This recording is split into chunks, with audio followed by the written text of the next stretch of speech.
आज की मेरी वीडियो है गणेश चतुर्थी के बारे में। जैसे आपको सबको पता है कि आज गणेश जी का हैप्पी बर्थडे है। जैसे हम सबका मनाते हैं, गणेश जी का तो पूरी दुनिया बर्थडे मना रही है। इसी बर्थडे की वजह से आज के दिन गणेश चतुर्थी जी को पूजा होती है। गणेश जी जो हैं वो सबके संकट और विघ्न दूर करने वाले हैं।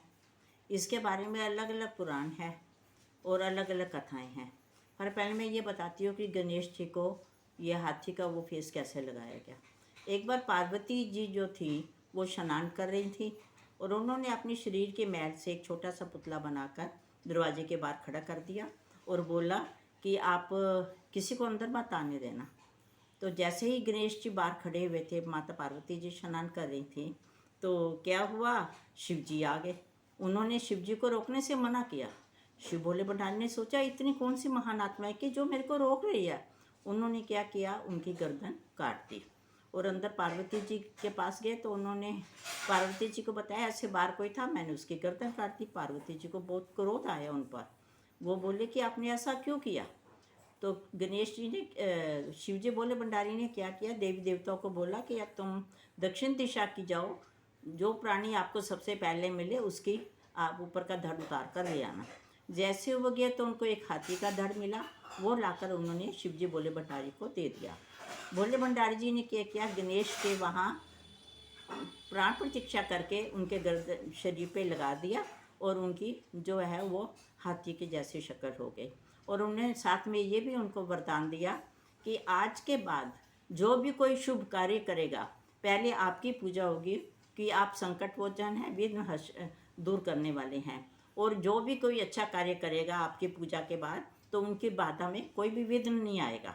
ऐसे करके गणेश जी की महानता बड़ी। और हर कोई पूजा में, हर कोई कार्य में पहले गणेश जी का नाम लेते हैं, फिर बाद में और पूजा होती है।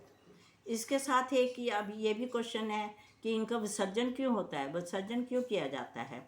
इनका विसर्जन इसलिए किया जाता है कि वेद व्यास जी ने महाभारत की कथा जो थी वो शुरू की और ये कथा 10 दिन तक चलती रही।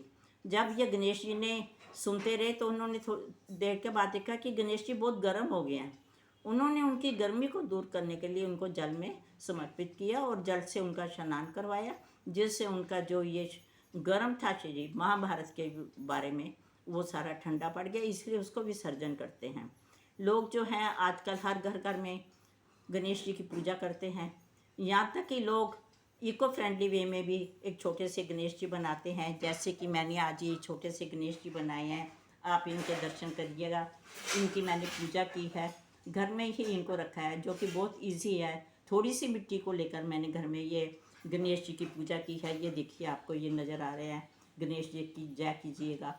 और इसके बाद फिर क्या हुआ, इसको 10 दिन के बाद हम किसी भी जल में डालकर अपने घर में, मनी प्लांट में कहीं भी इसका विसर्जन कर देते हैं, ताकि ये घर में ही रहें, दूर भी ना जाएं, पर इनका विसर्जन हो गया है।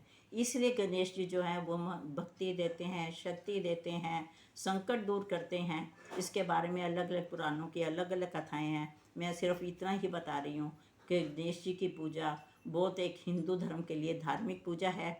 इनका फल जो है वो बहुत अच्छा मिलता है, सुख शांति होती है, विघ्न विधायक हैं, ये संकट दूर करते हैं। गणपति जी का एक मंत्र बोलने से, ओम गण गणपते देवाय नमः कर कर इनका जो है जल चढ़ाना चाहिए, इनकी पूजा करनी चाहिए।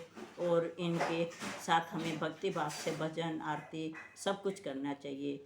आज से ये गणेश जी का जो महत्व है, जैसे नवरात्रों का होता है, ऐसे गणेश जी का महत्व भी अब 10 दिन के लिए खूब रौनक से, खूब मतलब चहल पहल से मनाते रहेंगे सब मिलकर। श्री गणेशाय नमः, श्री गणेशाय नमः।